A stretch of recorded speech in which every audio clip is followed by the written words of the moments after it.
Break के बाद एक बार फिर आपका स्वागत है। जायसवाल साहब, हम आपसे बात कर रहे हैं। महाधिवेशन हुआ, बहुत कितनी मजबूती मिलेगी, क्योंकि कांग्रेस जो है कई भ्रष्टाचार जैसे बड़े मुद्दों से गुजर रही है, चाहे 2G हो, चाहे CWG हो, या फिर आदर्श सोसाइटी मामला हो, बहुत सारे मुद्दे हैं। तो ऐसे में इस महाधिवेशन में जिसमें लाखों लोग आए पूरे देश भर से, कितनी मजबूती मिली है पार्टी को? देखिए, जो भी पार्टी सत्ता में होती है, जो गवर्नमेंट बनाती है, उसी को अच्छे और बुरे दोनों तरह की चीज़ों से गुजरना पड़ता है। जी। हमारी जो उपलब्धियां हैं वो पूरे देश ने देखी है। आज हमारी ग्रोथ 9% के करीब पहुंच रही है, ये भी पूरा देश देख रहा है। लेकिन महंगाई फिर भी है। महंगाई पहले से बहुत कम, आधी रह गई है। शायद आपको मालूम नहीं है कि महंगाई जो कि 10 पॉइंट समथिंग पर पहुंच गई थी, आज 7 पर पहुंच गई है। आपको शायद ये मालूम होगा। तो महंगाई का तो एक दौर होता है, कभी किसी चीज़ की वजह से महंगाई बढ़ती है। जैसे कि इसके पिछले साल बरसात कम हुई थी, उसका असर देश पर दिखलाई पड़ा, महंगाई बढ़ी। हमारे प्रधानमंत्री जी ने आज से 6 महीने पहले कहा था कि इस बार बरसात बहुत अच्छी हो रही है, इसके परिणाम अच्छे दिखलाई पड़ेंगे। महंगाई देख लीजिए, करीब 40% घट गई है। हाँ, जैसे प्याज में महंगाई बढ़ी है, अब कुछ प्रांतों में जो कि ऑनियन को पैदा ज़्यादा करते हैं, वहाँ बरसात ज़्यादा हुई, उसका परिणाम ये निकला कि ऑनियन कम पैदा हुआ, जिसकी वजह से महंगाई हुई। कम पैदा होने के साथ साथ जो ऑनियन के ट्रेडर्स थे, उन्होंने होल्डिंग की, उसके दुष्परिणाम सामने आए। जैसे ही सामने आए, सरकार ने प्रिकॉशनरी मेजर्स लिए, एक्सपोर्ट उसका बंद किया, दाम घटने शुरू हो गए और 15 रोज़ 20 रोज़ के अंदर आप देखेंगे ऑनियन के दाम भी। तो ये तो एक सतत चलने वाली प्रक्रिया है। कभी किसी चीज़ की फसल कम होगी तो उसके दाम बढ़ेंगे, फिर सरकार स्टेप लेगी तो फिर दाम घटने लगेंगे। ये तो चलता रहता है, इसका कोई खास वो नहीं है कि साहब ये कैसे हुआ। ऐसे हुआ कि पानी ज़्यादा बरसा, ऑनियन की पैदावार कम हुई, इसलिए उसके दाम बढ़ने लगे। होल्डिंग भी लोग करने लगे, क्योंकि व्यापारियों की टेंडेंसी होती है, जिस चीज़ की शॉर्टेज होती है उसकी होल्डिंग करते हैं। हाँ, आप ये कह सकते हैं कि साहब आपने कार्रवाई क्यों नहीं की, तो आपको मालूम है कि डिस्ट्रीब्यूशन पूरी तरीके से राज्य सरकारों का विषय है। अगर राज्य सरकारों ने कार्रवाई की होती तो शायद इतने दाम न बढ़ते। तो हर चीज़ का ऐसा नहीं है कि कोई चीज़ घटित हुई तो उसके लिए केंद्र सरकार जिम्मेदार है। प्याज कम पैदा हुआ, ये राज्य सरकारों को निगाह रखनी चाहिए थी। कम पैदा हुआ, होल्डिंग हुई, छापे राज्य सरकार डाल सकती है, भारत सरकार नहीं डाल सकती है। छापे डाले जाते, होल्डिंग रोकी जाती तो शायद इतने दाम न बढ़ते।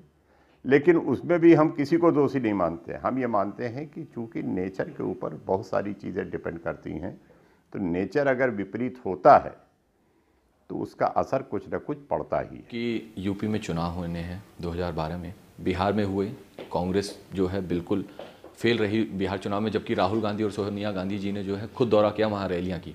क्या आपको लगता है कि यूपी में इस बार राहुल गांधी का जलवा चलेगा जिस तरह लोकसभा चुनाव में चला था? बिहार में इस समय 2 फेज सामने हैं, एक नीतीश कुमार का, एक लालू यादव का। कांग्रेस का कौन सा फेस है जो इन लोगों के मुकाबले में चीफ मिनिस्टर बनने का उम्मीदवार है? और अगर कांग्रेस के पास कोई फेस नहीं है तो जिस आदमी ने कुछ न कुछ इम्प्रूवमेंट किया है उसी को क्यों ना वोट दे दिया जाए जी। और नीतीश कुमार की तरफ सारी पब्लिक चली गई और इसलिए कांग्रेस हारी और नीतीश कुमार जीते।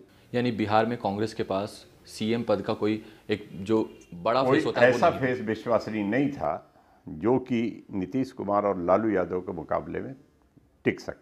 एक बात और कि कांग्रेस पार्टी के ही सांसद हैं सुल्तानपुर से संजय सिंह, डॉक्टर संजय सिंह, उन्होंने ये कहा, जब हमने उनसे ये सवाल पूछा तो उनका ये कहना था कि लालू से जब समझौता हुआ पिछली यूपीए फर्स्ट में, तो उसका खामियाजा बिहार चुनाव में यूपीए को भुगतना पड़ा। देखिए, मैंने जो कुछ आपसे कहा है उसमें ये भी ताल्लुक़ रखता है। आप ये कह सकते हो कि लालू के साथ हमारा अलायंस था इसलिए हमको नुकसान उठाना पड़ा। हम इसको थोड़ा सा इससे अलग कहते हैं। लोगों ने ये सोचा कि अगर हम कांग्रेस को वोट देते हैं तो कांग्रेस के पास और कोई विकल्प है नहीं, कांग्रेस पूरी स्पष्ट बहुमत सरकार बनेगी नहीं, तो ऐसा ना हो लालू को सपोर्ट करके लालू को चीफ मिनिस्टर बना दे कांग्रेस।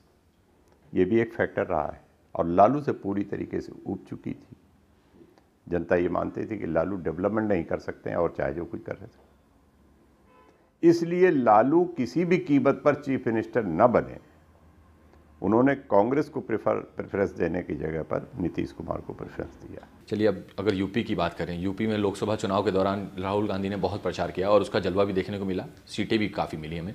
लेकिन अगर विधानसभा चुनाव की बात करें तो क्या लगता है यूपी में राहुल का जादू चलेगा? कि यूपी में जिन लोगों से मुकाबला कांग्रेस का है उन सबसे यूपी ऊब चुकी है। आज की तारीख में मुलायम सिंह यादव हों चाहे मायावती जी हों, दोनों से जनता नाखुश है। मुलायम सिंह का शासन भी देख चुकी है, 5 साल तक मायावती जी का शासन देख रही है, तो जनता तो दोनों से नाखुश है।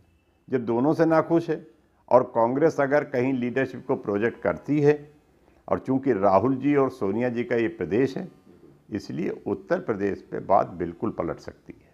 यानी बिहार का मुद्दा अलग है, यूपी में जो मुद्दे हैं वो बिल्कुल अलग दूसरा है। जिस तरीके से नीतीश कुमार के ऊपर बिहार की जनता ने डेवलपमेंट के नाम पर भरोसा किया, उसी तरीके से कांग्रेस के ऊपर डेवलपमेंट के नाम पर उत्तर प्रदेश पे भरोसा कर सकते हैं, क्योंकि बीएसपी के जो काम है वैसे शर्त यही है कि यहाँ पर भी लीडरशिप को प्रोजेक्ट किया जाए और एक फेस रखा जाए, और राहुल जी और सोनिया जी जिस तरीके से कैंपेन करते हैं उसी तरीके से सघन कैंपेन करें।